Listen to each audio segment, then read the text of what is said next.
is really It's a nice. tribute of your leadership. That's what we're looking for. Okay, we're back live on YouTube.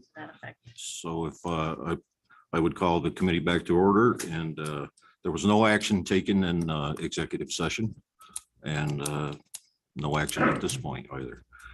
So we'll move on to number 6, and number 6 is an item to be discussed by the county attorney, and this is a personnel update.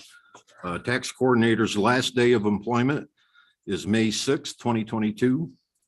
County attorney is reviewing the job description and position requirements prior to requesting permission to fill the opening. Thank you. I just wanted to take a moment and note that Ray Ryder has been in the position of tax coordinator since December 26th of 2018, which unfortunately for me is a very short period of time, and I wish you'd be staying longer. It was a new position that was created by the board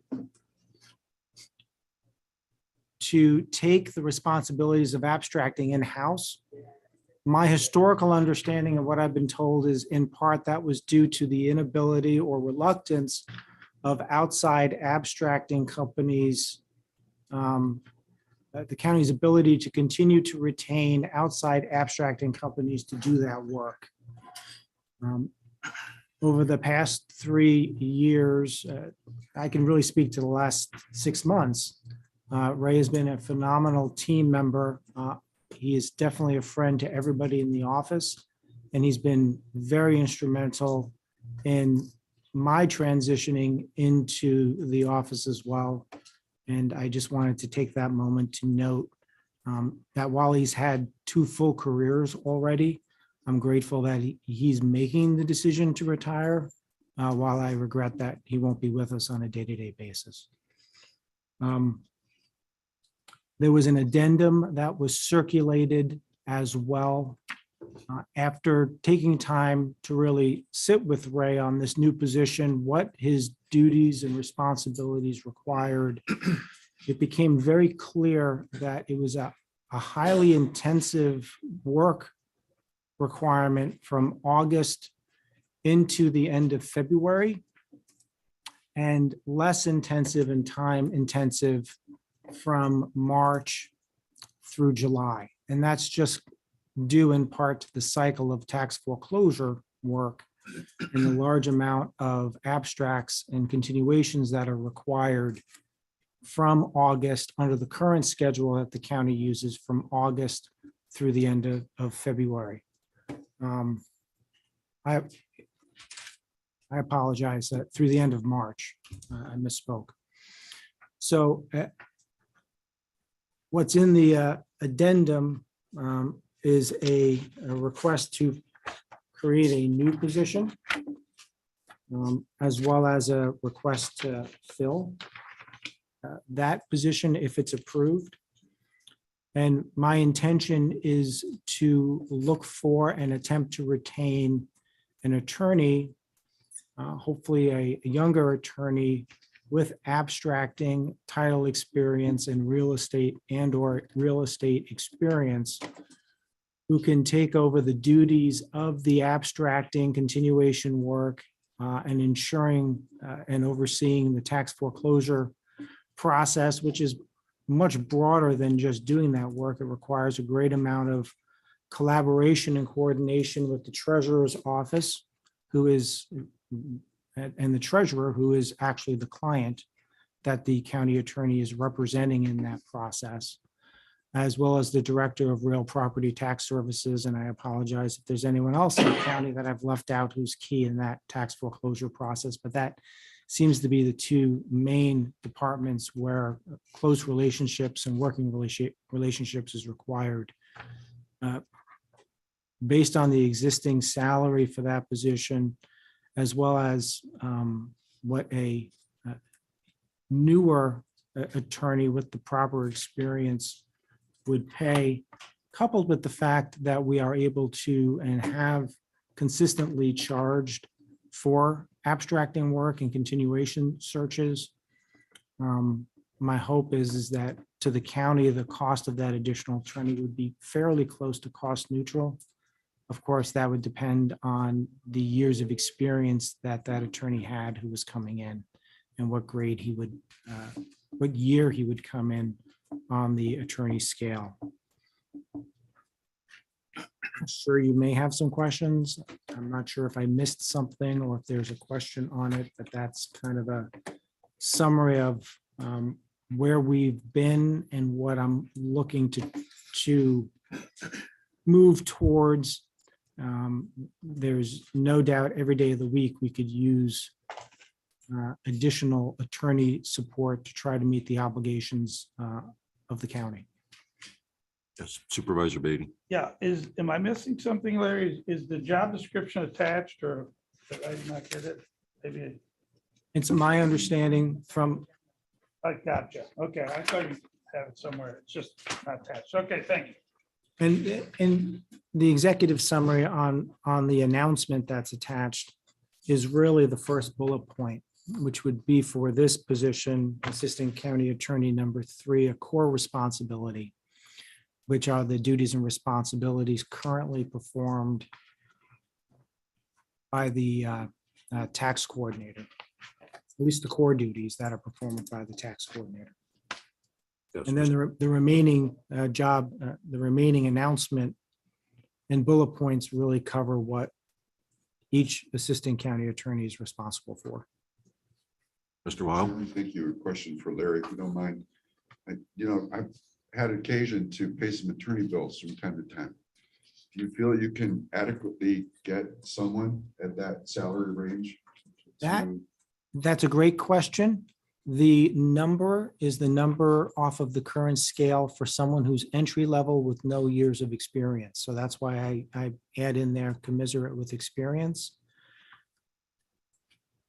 Public service isn't work in a private law firm or other setting. So there's a weighing of costs and benefits that a newer attorney to the practice would also consider. I don't necessarily want to list those right now, but I'd be more than happy to talk to you out of committee about my impressions of the pros and cons for younger attorneys to come to the county attorney's office, which really match up in many ways, if not better than going to the district attorney's office or the public defender's office, because you get a much wider, broader swath of experience in the legal profession, while also getting unique opportunities to do what many attorneys don't do anymore, which is go to court, stand up and make arguments directly to judges and being directly responsible for your matters on behalf of me as the county attorney. So just to follow up, Mr. Chairman, if you Yes. don't mind. Larry, so you say 65, 295. What's the highest you think you would go based on experience, so we could just be prepared for the next round? Unless there's a different policy in place with the district attorney's office and the public defender's office, it's going to be gauged solely off of the scale. So it's going to be commensurate with experience, which is a scale of 1, 2, 4, 6 years, which I think would be the range that we're looking at. I don't have those numbers memorized, but it's the scale that I was provided for it. It's definitely a grade 1 on that attorney scale, the position I'm looking to fill. It's not a 2 or a 3 in my mind. Thank you. Mr. Beatty. Thank you, Mr. Chairman. And let's not forget, county benefits, state benefits are always notoriously higher than the average private sector. So that's something that a lot of times we forget or don't even understand. But if you know business world, you know that the compensation additional benefits is always average wise higher than the private sector. Now, that's not to say a couple of private sector companies are higher, but on average, so. Right. Any other discussion? And Supervisor Wild, I guess maybe even to be more direct, I'm a number of years out of a larger law firm experience.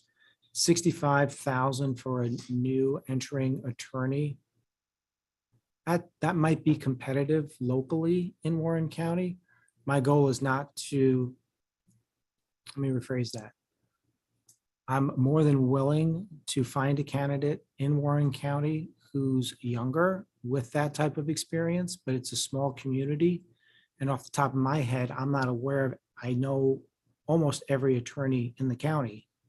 I'm not aware of anyone who would have that skill set, but if there is, that would be wonderful.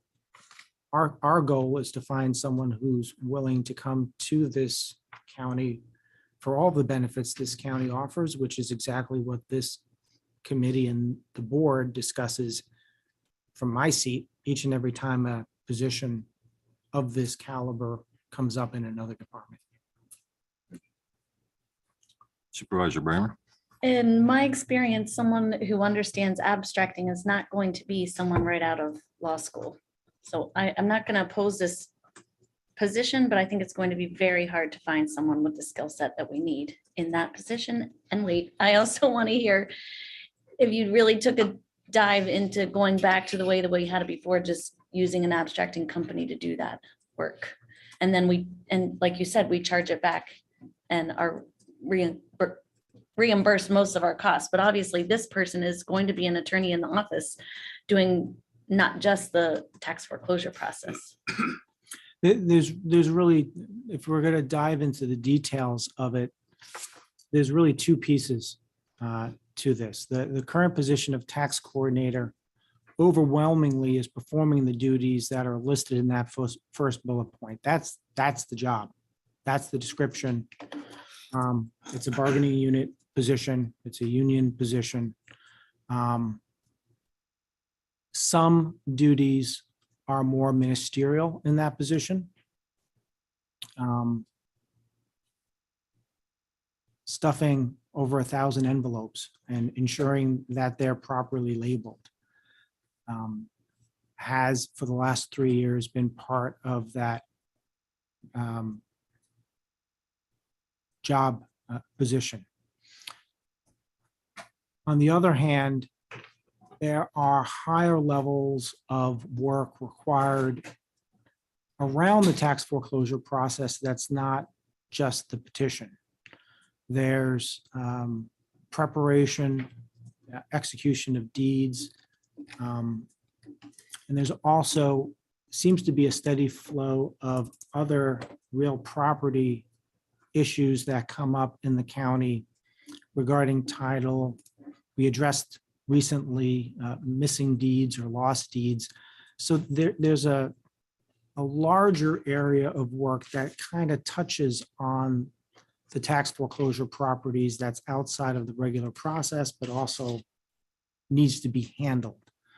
So the position I'm proposing actually creates it's a larger scope of work than just doing abstracting from an attorney standpoint, but it's not going to include the more ministerial work, which will need to be addressed as well internally, staffing, because we currently have 2 individuals who work.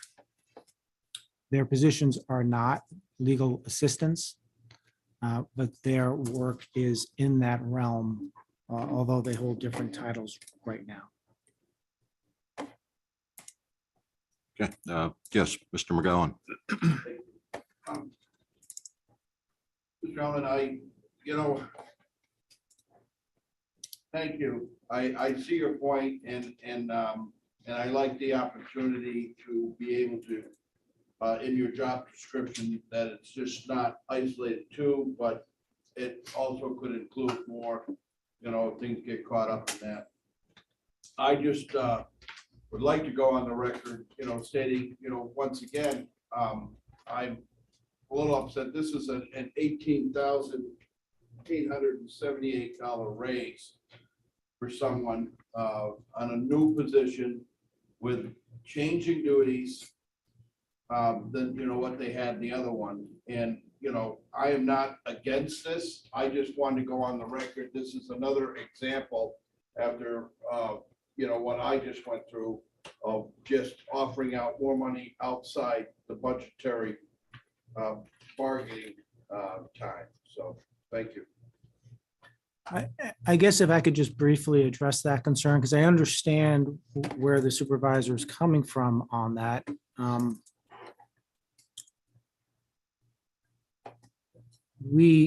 My office and the individuals who put together this current year budget, which was completed before I arrived, didn't have any expectation that the tax coordinator would be retiring or leaving his position on May 6th. So because it's a bargaining unit position, I don't have the option of finding somebody, if there is somebody who'd be willing to fill it until the budget process starts. So I could then go back and try to terminate that person and replace them with an attorney who could fill the position. And honestly, be able to perform a more core function of my office than the tax coordinator position can. And part of that is because again, it was a brand new position that was not created, my understanding, until 2018. I would suspect the county has saved money by pulling that service and requirement back inside to do internally rather than outsourcing the abstracting work. But I'm speaking without knowing the historical costs that the abstractors charged the county year after year after year to do that work. And again, this position largely will come close to breaking even or self-funding, given the 3-year average we now have, plus or minus $69,000 of income per year for abstracting that was done in the county.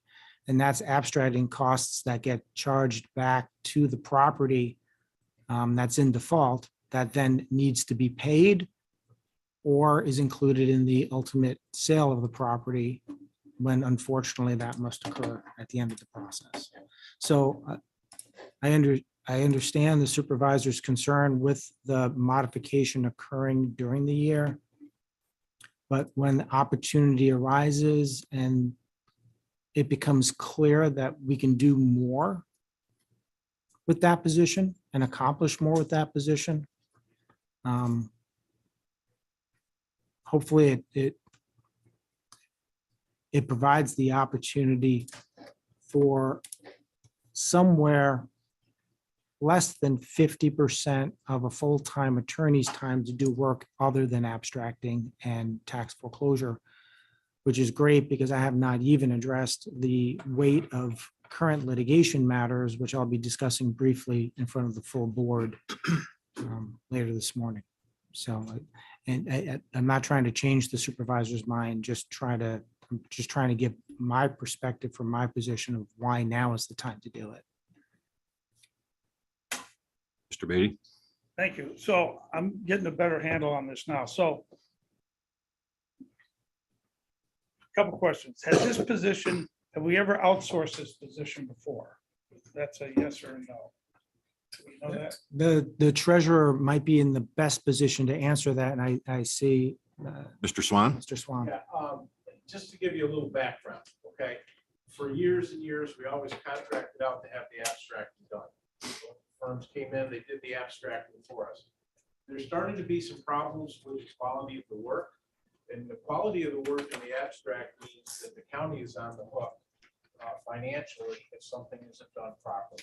In other words, if something in that abstract is not found and we go and sell the property, then we have the problem of being liable for anything that went wrong. Okay, so the previous county attorney, actually going back a little bit further than that, we sat down, myself, Lexi from Real Property, and said, and the county attorney at that time said, look, why don't we try to do this in-house? We can fund it by charging back to the taxpayers the abstract fee and fund it in-house, get somebody that's capable of doing it in-house so that we can better control the quality of the product that's coming out of these abstracts. And number two, at the time, we felt that there really was not a total full-time job to do this, and that person's position could also help out in other areas of the county attorney's office at a time when they were having a problem with staffing. So that's where it started from. And now we're at this point here where that person that was brought in has retired. And Larry is, rightly so, reevaluating the whole situation to see what's the best way to go forward. Yes, Mr. Beatty. Okay, so that answers the first question, which is, yes, it was outsourced. We felt the quality wasn't there. We felt we should insource it. We should, okay. So the next question is, have we ever had an attorney in that position? Seems to me to be, doesn't rise to the need to have an attorney in that position, because I'm not for always expanding government, making it bigger, and for making it more efficient and less. So I've got some concerns here. So why do we need again an attorney when we've never needed one before? Well, the position's only existed since, there's only been filled since December 26th of 2018. Okay, And there's only been one individual who's held the position, which is the current individual who's retiring tomorrow. and they're not an attorney, correct? No, they are an individual who had years and years of abstracting experience, who the county was able to hire to fill that position kind of as a third career. So to summarize in my mind, we used to outsource it, never needed an attorney, thought we didn't keep it in-house, get a higher quality, but now we need an attorney to do it too. I'm uncomfortable with that. I'm comfortable with still bringing it in-house, but I'm not comfortable with spending thousands and thousands and thousands of dollars additional to now create an attorney position to be this individual tax coordinator. So I'll support part of the thing, but I won't support the full enchilada. Thanks. Yes, Ms. Ronan. Isn't the reason for getting an attorney so that they can do other things in that office? 100% correct.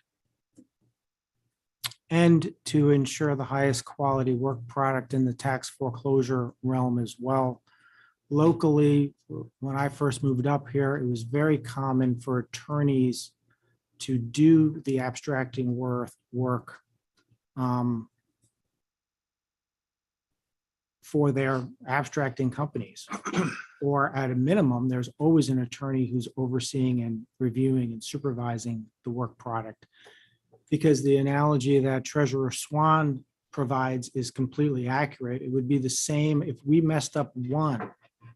And we start with over 1,000 potential properties that could be foreclosed on each year, well over 1,000.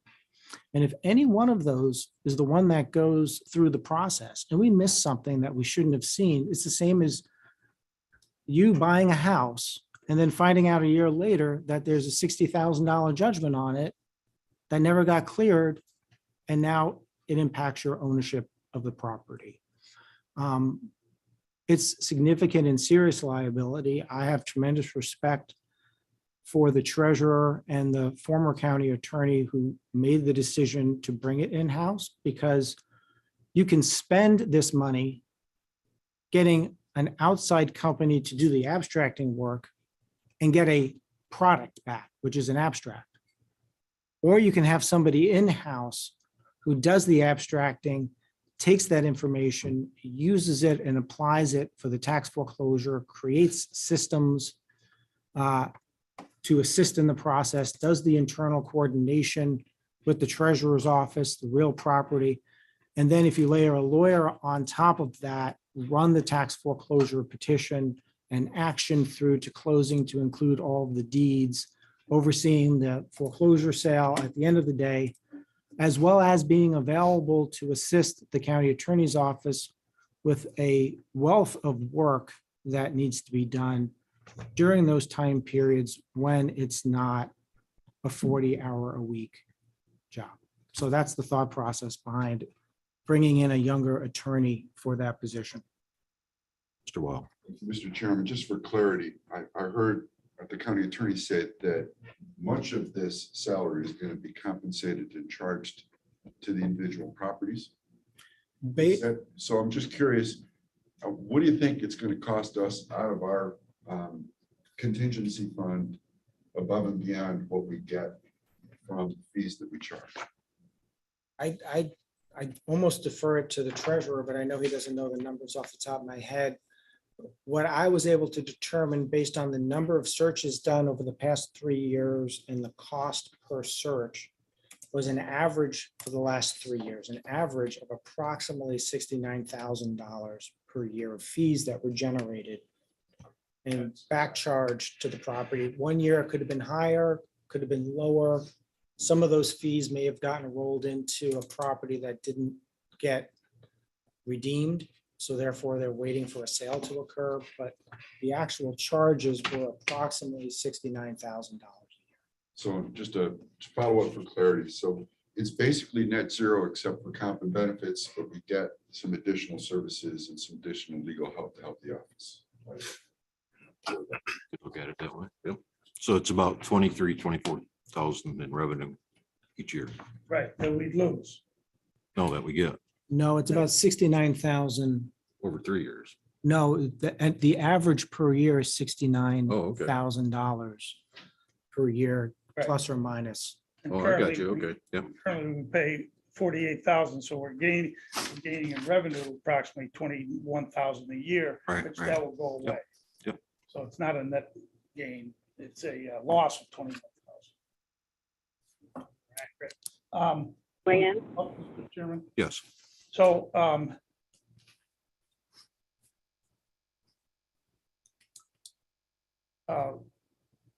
the county attorney makes a valid argument. Yes, the county's we're in a good financial position right now due to a lot of good decisions we've made in the past. And I just don't want us to get on this road where we're fat and sassy and that, we can expand, spend more. Because I hear it so often from the supervisors that are here around 2008, you gotta be prepared, you gotta, don't go crazy, So, and I'm not saying this is crazy at all. I'm just saying that this is just another example of, to me, we seem to be expanding either in personnel or definitely in the amount we're spending. As we all know, the last census had us at exactly flat. So as a population of Warren County, we're not growing other than Warren County is. Warren County being us. So that's where I have concerns and that's why I scrutinize each and every position. Because to me, the taxpayers deserve that. Each and every position be scrutinized to the upteenth level. And although this seems like a small amount in my mind, it's just another additional position, additional thousands of dollars that, we sit and sometimes think, oh, it's only 20,000. Well, 20,000 here and 20,000 there. And pretty soon you're up to 100,000, then 1 million, then real money, as they used to say in Washington. So thank you, Mr. Chairman. I don't believe we have a motion even for this on the floor. Do we? No. Bring that to the floor. Introduced by Supervisor Wild and seconded by Supervisor Runyon. Okay. Any more discussion? I think it's, pretty clear what he's If asking. I could just qualify, is it a motion on the motion to create a new position and to fill? Yes. Yes. Thank you. Chairman, it's Andrea Hogan. May I weigh in? Yes. Go ahead. Thank you. Thank you. Thank you for the opportunity. I support this.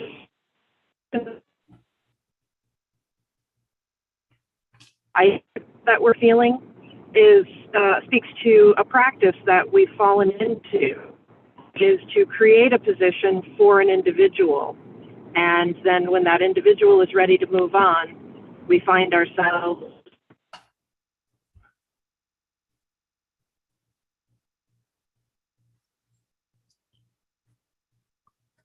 Okay. Andrea, we lost you.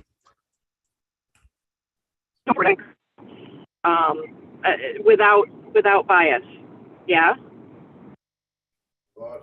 Yeah, we Can only you hear got me? bits and pieces of your comment. Okay. Can you hear me now? Yes. At the moment. I'm stopping. I just think this speaks to the issue that is really when we create positions for an individual, in the long run, it doesn't serve the county. So I would encourage that going forward, when a position is being vacated, we look at it without consideration for, backfilling it with a retiree or whatever it is that we have repeatedly done here. That we need to look at these positions distinctly, uniquely, and for the qualifications that need to be filled at that time. That's all. Okay, thank you. Mr. Liggett, you've had your hand up a couple times. Does treasurer keep that 69,000 or does that get put into a revenue code for the county attorney? It goes into a revenue account for the county attorney. Thank you. Any other discussion? If not, I'll call the question on creating a third assistant county attorney and also a tax coordinator combination. All in favor? Aye. Aye. Opposed? Opposed? One opposed, Mr. Beatty.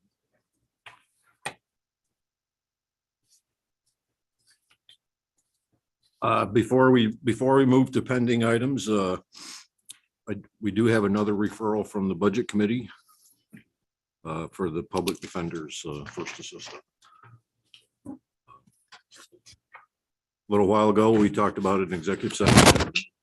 We want to move to an executive session now, or do we want to discuss it first?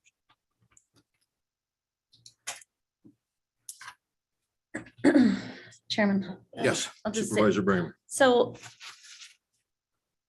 I'm on public safety, and that's the oversight for this particular position. And we did move this forward to the Budget Committee. I understand that the Budget Committee had a conversation this morning, so I just want to be crystal clear on what our process is. Mhm.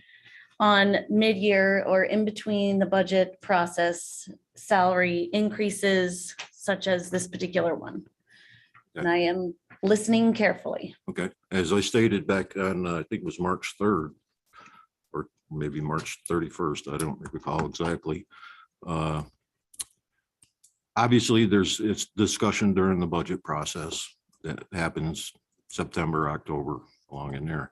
During the year, if someone seeks a pay increase, a department head or an individual in the department, it should go to their committee, whatever their respective committee is. If it makes muster there, it should be moved to the Personnel Committee, and from the Personnel to Finance to the full board. So there wouldn't not be a need for a stop at the Budget Committee is what you're saying in the in-between Correct. process. So if there was a communication to that extent, that is not correct. Okay.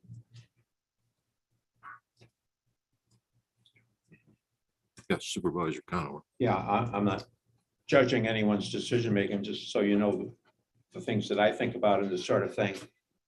First, as the chairman said, that it goes through the committee structure, of course, and that I also like to know or see that it has the support of the budget officer, and I also like to know that it has the active support of the county administrator.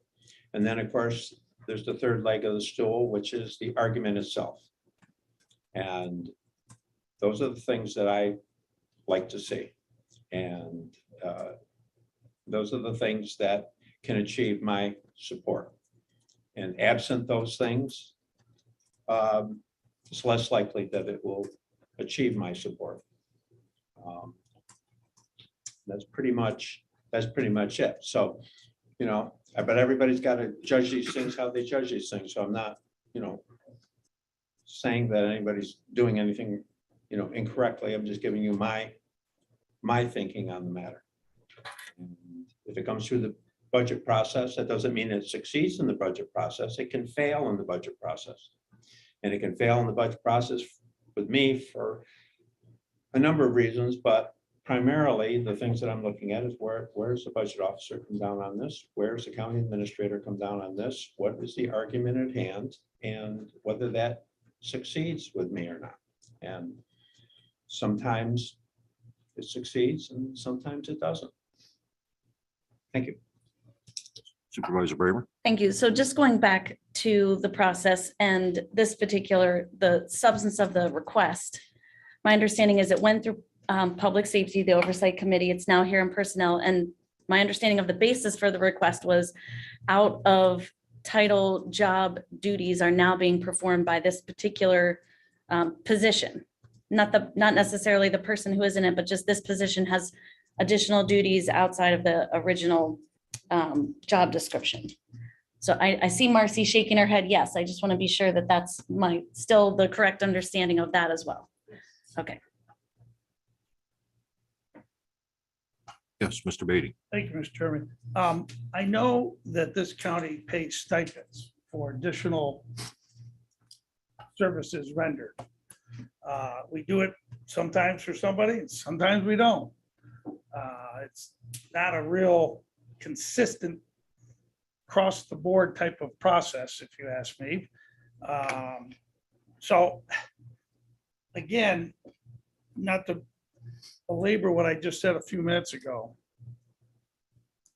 but as we keep making these requests for additional dollars, new positions, more money for this, more money for that, doing it during the year for some of these things outside of the budget process, I'm uncomfortable.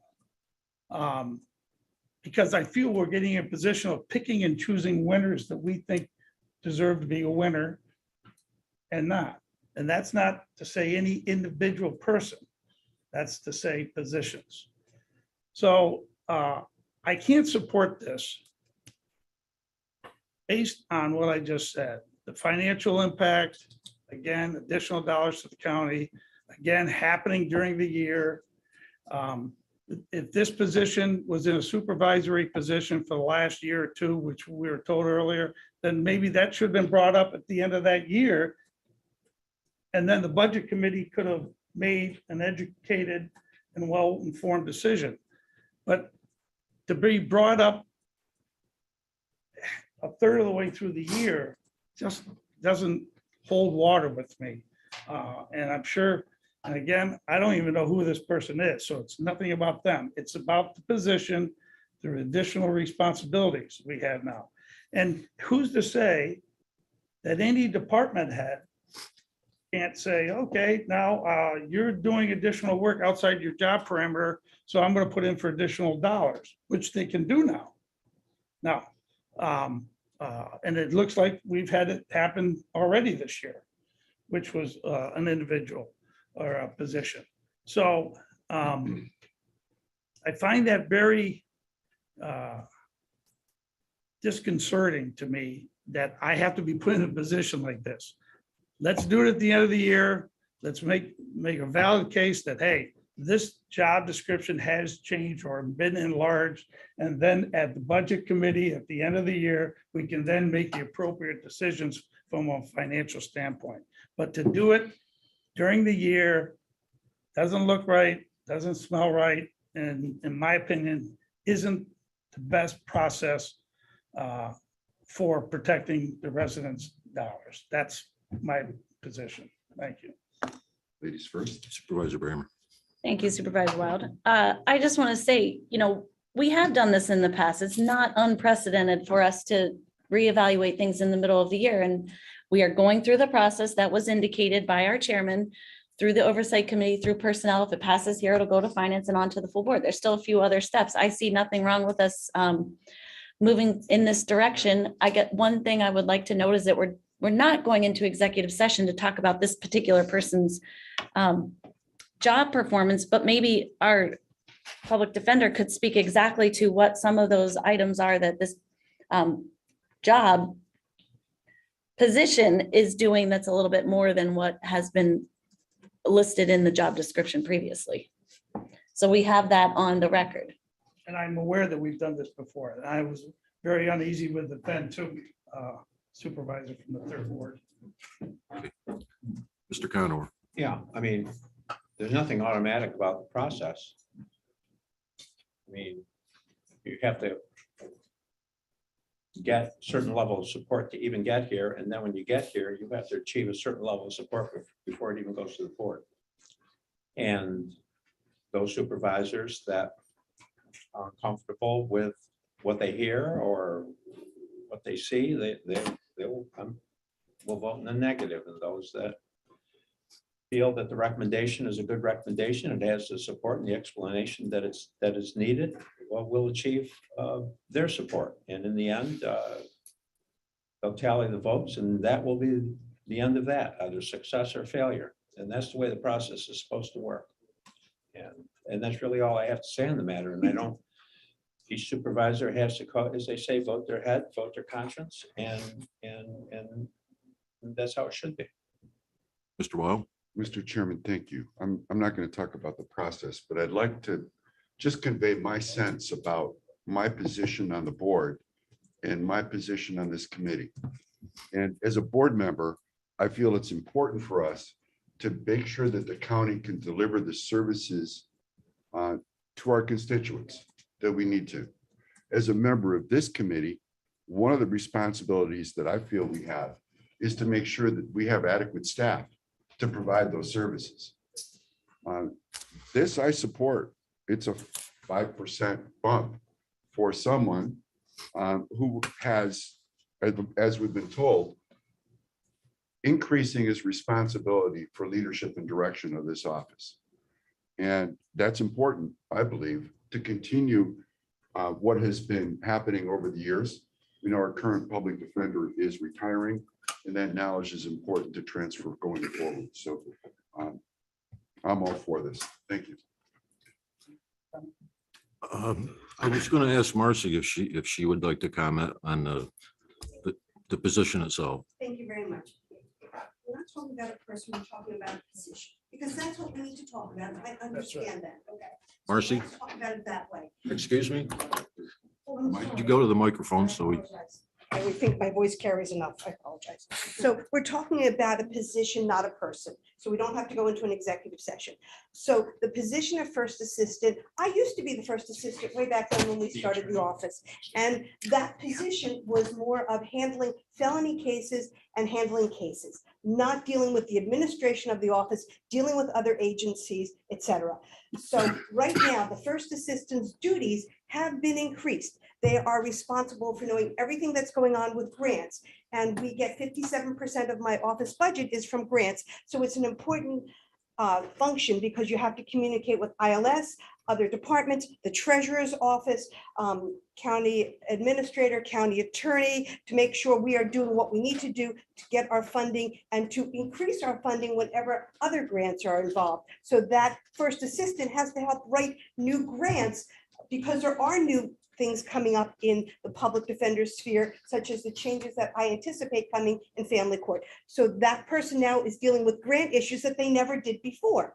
In addition, the office has increased in number from when I started. We were 4, now I have 9 assistants, 3 support staff, and a case administrator, case manager, sorry. We're in 2 different offices because the office is so big at this point, we don't have space in the municipal center. In addition, under Harrell Herring, years 4 and 5, which are coming up, we're in 4 now and coming into 5, there are going to be additional requirements to hire additional attorneys. Those attorneys need to be supervised. So the first assistant needs to know what's going on in every case, especially every felony case, which is very important, plus the latest trends. Starting on May 9th, on Monday, new laws go into effect. That attorney has to help train all the attorneys on what these new laws are. There's new bail laws going into effect on Monday, so it requires additional training. And so he, in this case, it's a male, I'm sorry, but the position, whether it's male or female, has to be able to handle all those things in addition to the PD, because the PD physically cannot handle all the administrative and supervising all the attorneys. And that's why I feel this is very important. Probably it's on my fault that I haven't done this earlier in the year, and I accept responsibility, but I think it's important that the position, because it's doing these things, deserves that bump in pay. If you want to talk about the specific person, we have to go into executive session. I can address those issues as well, but I don't think that's necessary. I think I understand I'm very passionate about my office, but I want the office to continue and have quality representation for the clients that we have in Warren County. And that's imperative to my office. And we have tried to do that. And I think the first assistant position needs to know everything that's going on. God forbid something happens to the PD. This person takes over that day.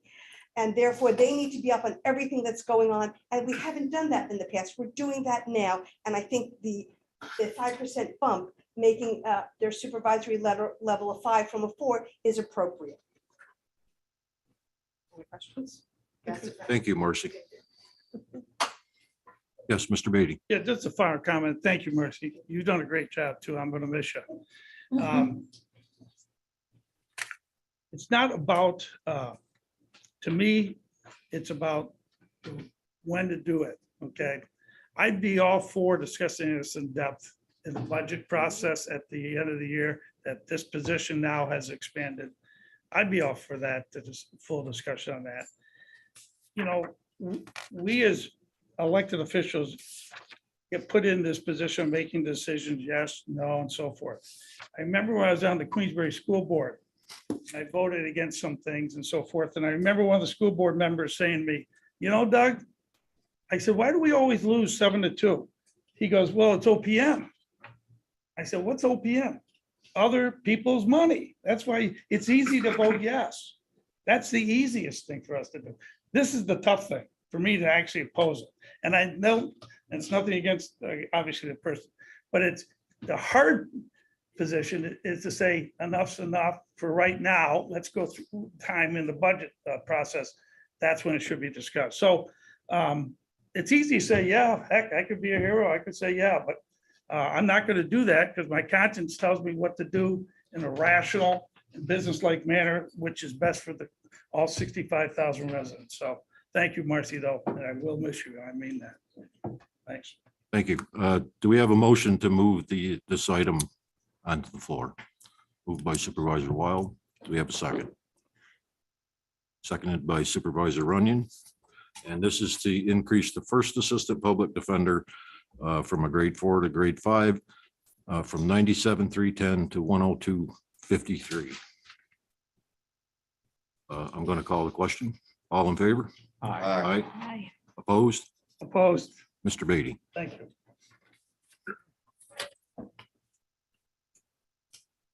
Before we move on to pending items, I would just like to say that I would that I'm very impressed with the committee. That, you know, I've seen times when the personnel committee just, you know, approves whatever's on the sheet and away we go. I'm very impressed that we actually sit here and argue and discuss these positions, because that's good to see, because increase in the budget is the increase in the budget, you know. So, thank you.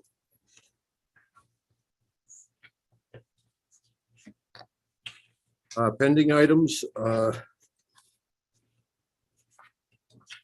SUNY has nothing. Personnel. The county attorney is going to has drafted an opinion on Employee of the Month program.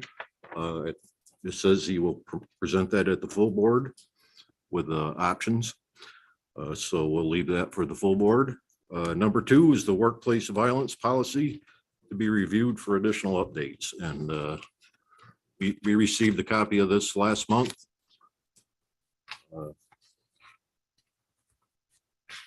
I've read through it a couple of times. I think it was pretty good. Jim, I believe my office is still intending to work on revisions on the workplace violence policy. The policy that was tabled last month was the travel and education policy, which I believe is in the packets, I misread it. I did, didn't I? which is Okay. number Okay. 3 on the Number- agenda. Number 3, I'm sorry. The Warren County Travel and Education Policy, I'm sorry. Are there any comments or changes or thing the committee would like to Supervisor Bramer? Thank you. If County Attorney Elman could just give us maybe a brief highlight of the things that were most recently changed. I'm not sure which is which now with the strikeouts and the different colored revisions. What are we looking at adopting? Or is the red and the green all new stuff? That's correct. And was there a clean copy provided? You know, the overview was 1 um, removing the requirement that when there's no cost to the county, it needs to go through a more formal approval process.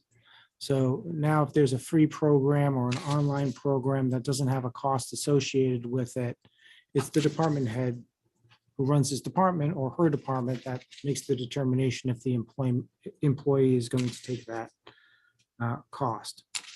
The remainder of the policy is basically broken into two categories. Is it a budgeted expense that was budgeted for and covered by the department's budget?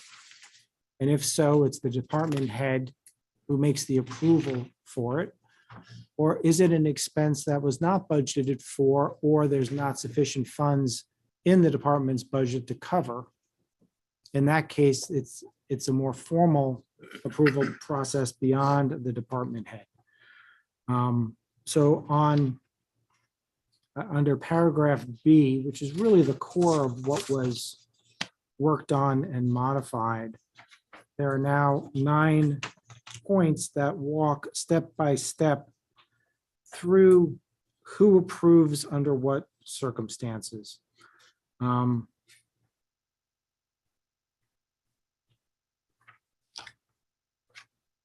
the Schedule A that's attached has also then been updated for job-related educational opportunities that cost the county more than $500.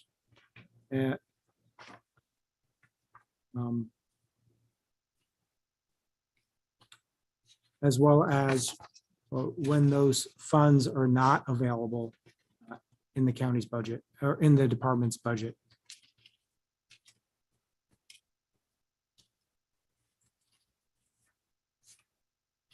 I'm reluctant to read it to the committee, but and I don't mean that, I apologize, because I see one supervisor laughing at that comment.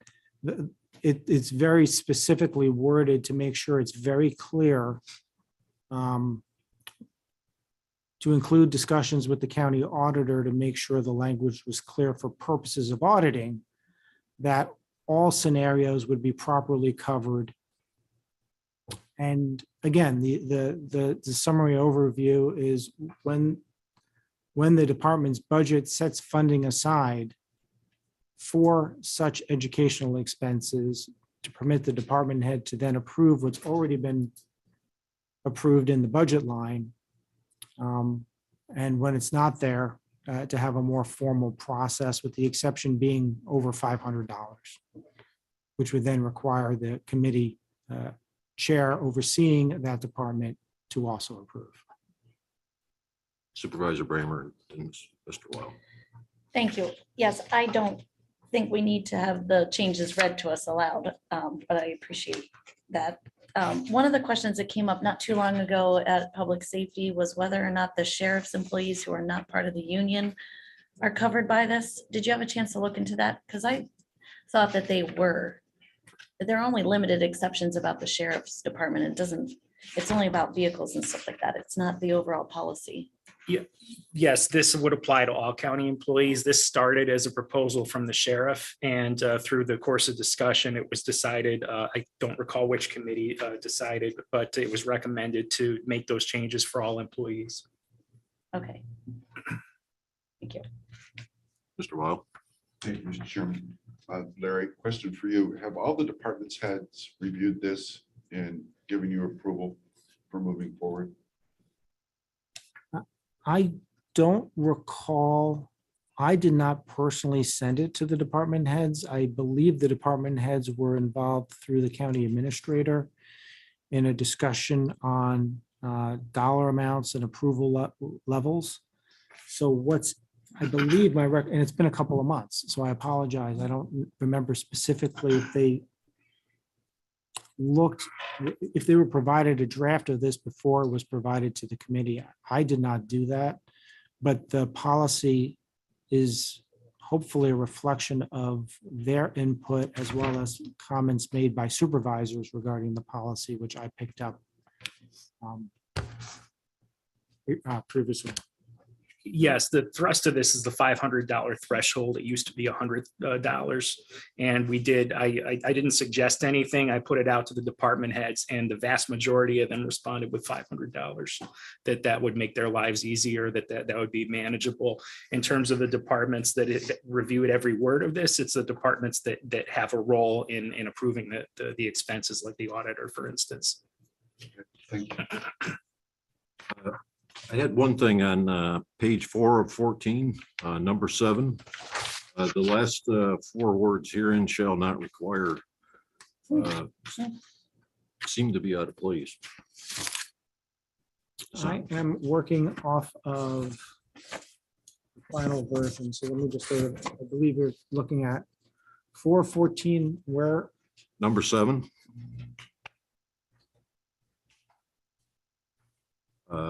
It's provided the department has budgeted appropriations for the same, and there is compliance with the GSA policy, and then it has herein and shall not require. I'm not sure what that caught my eye when I read it. Didn't really, well, I believe, but I want to double check. or am I reading off an earlier version?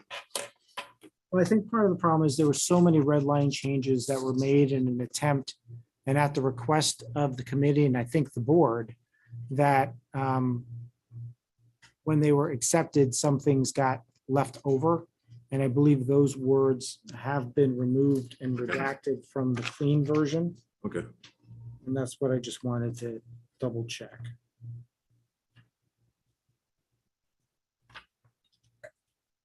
Yes. Thanks. Is there a place in here where it says that department heads, when they come to committee, their oversight committee, that they report on training, whether it needs approval of cost or not? I'd just like to be updated on where people are with taking trainings. I don't believe so. If it's an expense that was budgeted and approved in the budget process, I don't believe there was any provision that training be reported to their committee. That can, if the committee requested that, it can certainly be added as a requirement. And I guess the question would be, is that unpaid training or just where county funds are employed? Because it would seem more burdensome to try to keep track of employees who are taking advantage of out-of-house free training opportunities as compared to employees who are taking training and the department's actually paying some funds for it, because there's still that process that occurs. Mhm. I guess I'm more interested in the latter. It's great if people are taking free training. If the committee decides to add language like that, we can certainly create it. Yes, Mr. Beatty. Thank you, Mr. Chairman. Page 4 of 14, number 6, the department head approval authority as outlined above shall be the chair of the board of supervisors for any job-related educational opportunities and or travel expenses by members of the board of supervisors. So I know in the past, we've had supervisors put in for reimbursement, have the taxpayers pay for going to award banquets, mileage and so forth. And I found that, personally, I find that rather offensive, but that's supervisor's decision to do that, so be it. Are we saying with that the chairman of the board can authorize someone to go to any awards banquet they want and be reimbursed? The chairman of the board will make that determination? Ultimately, that's a determination for the Board of Supervisors to make. The intention of the drafting that was done is that every one of those sub items 1 through 9 are for job-related educational expenses and travel, not for non-job related educational expenses and travel. So the example of going to a dinner doesn't seem to be consistent with a job-related educational expense. This policy is for job-related educational expenses. Okay, well, you mentioned that the board of supervisors make that decision. How do we make that decision? Well, I phrase things the way I phrase them because my job as county attorney is to make recommendations. I am not a decision maker, and I never try to take a position where the Board of Supervisors can, or any committee can or cannot take an action. I can only recommend. So how,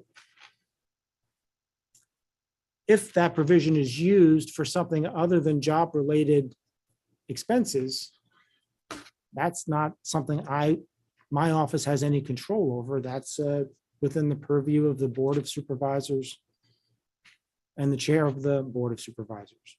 But the intent I can speak to, because I, with the assistance of the county administrator, prepared these provisions.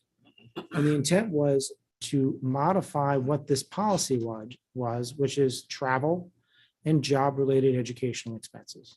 Okay, so to summarize what I heard, because I'm not a lawyer, if this Board of Supervisors want to have a discussion on whether supervisors should be compensated for going to an awards banquet and getting mileage, that's the Board of we have to have a discussion on that in the Board of Supervisors. So I would recommend that we take that to government ops and have a full discussion on whether supervisors should be awarded for going to a awards banquet. So that's what I would recommend, Mr. Chairman. Okay. It doesn't fall within this purview. That's Right. what I'm hearing, Mr. Elman, but that's what I would recommend. Okay, Mr. Beatty has a referral to the Government Ops and Legislative Committee That one specific question, yes. about expenses for supervisors, reimbursed Yeah, expenses. thank you.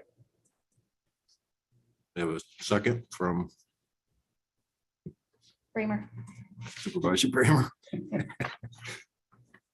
All right, I'm just going to call the question, it can be discussed at that committee. All in favor of referring that to the Legislative Committee? Aye. Opposed? One opposed, Mr. Conover. Okay, back to the get this straight now. Warren County Travel, Education, and Vehicle Use Policy.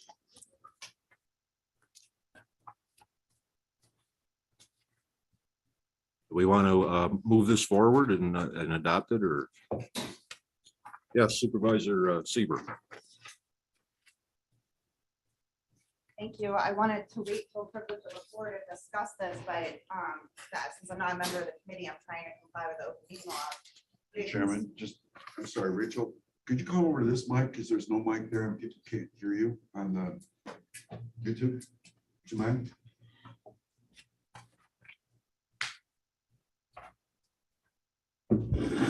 Thank you, Mr. Chairman, for the opportunity to be heard in your committee. I'm not a member of it. I'm trying very hard to comply with the open meeting laws, but before you take this vote, I would just like to offer the following information. It is to my knowledge, and I did inquire with the clerk of the board to see what type of impact or input she has had in this particular policy that was revised last year quite extensively. When it came to committee previously, the only referral that came before you was to talk about the $500 limit, to be able to move through the process and prioritize employees to attend travel and training conferences, not to hold it up in red tape, and to be able to support those initiatives, particularly those that were free of charge. That was the only request. I am unclear why so many changes are being made to a policy that so much time was spent in those long meetings that you addressed earlier, Mr. Chairman, and personnel last year. Also, there seems to be some information in here that I thought we've already amended. For instance, the public defender being able to transport clients. Other questions around this $500 total for me would involve, it says unless the cost is $500 or less per person. Is that a total expense of the registration, the hotel, the miles? Should it say total? Is there a definition? Is that just the, those types of things being spelled out on the form as well, I think would be helpful.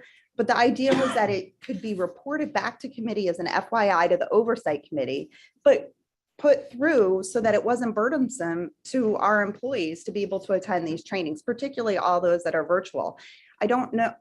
I would hope that this committee would discuss just sending through that resolution, that piece to address this, because if we're going to address this in full, I do have several suggestions on how we could look at the GSA reimbursements on the travel and training policies to reduce costs to the taxpayer, increase efficiencies to our department heads and employees to better support them if they're attending a training and perhaps they can't afford it, or perhaps the expenses aren't all paid. It's easy to send someone to training, but the realities of what our employees face are much more complicated. And I don't think that's been taken into account in this policy and these changes. So I was just hopeful that this committee would go back to the roots of the referral that was made. I don't know where all these other changes are coming from, but if we're going to address them, I am happy to provide some suggestions that I've worked on since 2014 and discussed previously with the county administrator. Thank you for hearing my suggestions. Most of the changes that I read do pertain to the $500. You know, it's kind of defining it and how it's structured. That's what I took away from it. Yes.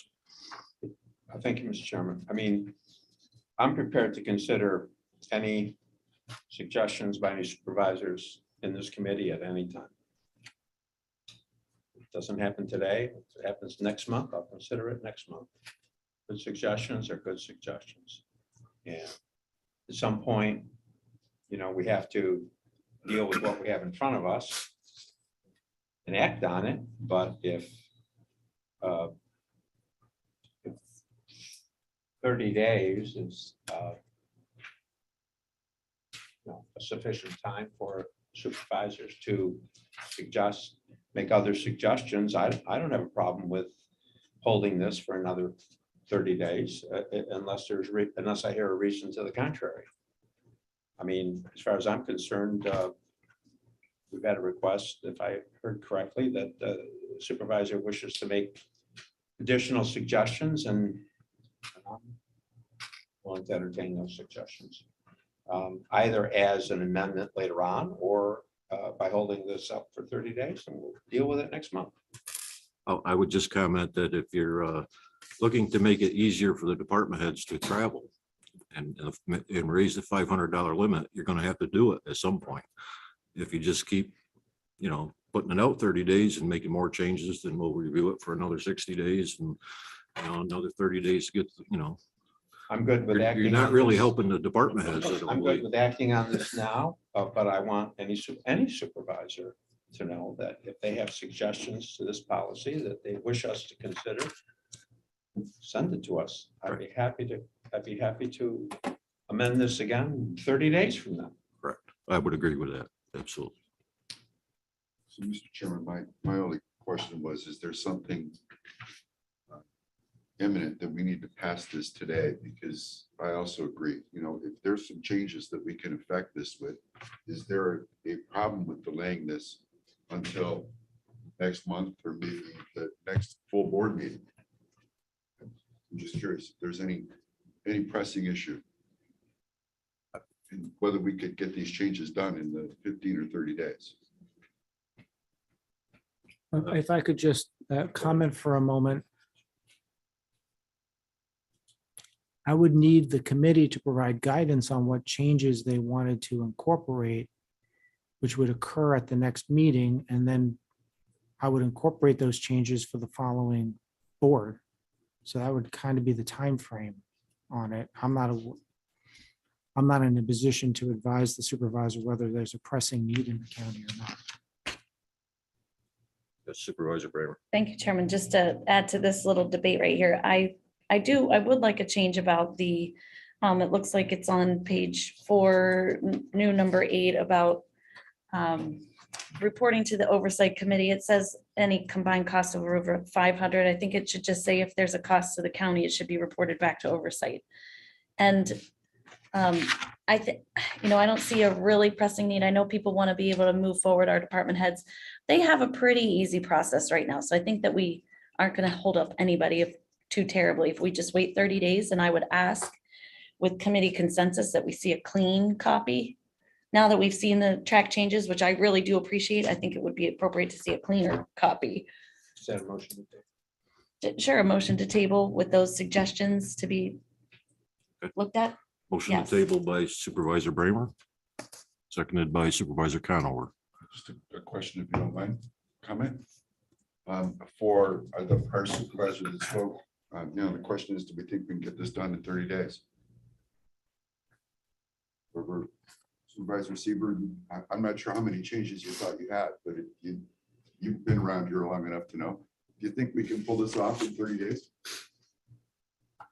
Chairman, may I reply? Yes, ma'am.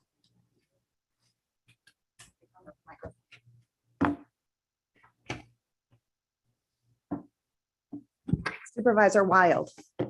I think that this has been a topic that we did extensive changes to last year. Once again, I'm not quite sure who requested all of these changes outside of the $500 limit.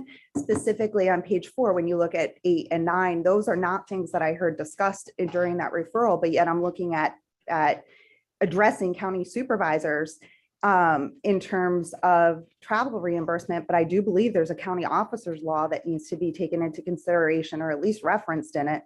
I don't know that answer, not being a member of your committee. This is not information that I would have previously, but now that I'm here and I'm able to look at this red line, I've already sent an email over to the county's attorney's office, but there are multiple from last year that were also sent and asked to consider some changes. So some of them are major. I don't see why a simple amendment that was requested by this committee couldn't be made and why the whole policy needed to be overhauled. But if we're going to overhaul it, we should put some work into it. So again, not being a member of your committee, I am happy to work with whomever, but I will provide the information and concerns that have been conveyed to me from employees and constituents regarding this policy. Thank you. Thank you. Okay, we have a motion to table. I'm going to call the question. All in favor? Aye. Aye. Opposed? Is tabled. If you do have suggestions on how to make changes to this, Supervisor Sieber, we'd be glad to hear them.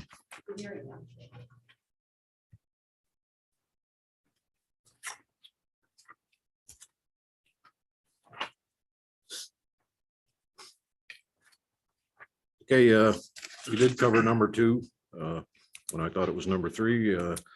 So number 4 is the committee to develop guidelines for department heads to use when dismissing an employee. I don't believe we have anything put forward on that. So and there's no other items that I see. On the part 5 is the positions filled since the last committee meeting. Privilege of the floor. Mr. Lehman, do we have any comments on from YouTube?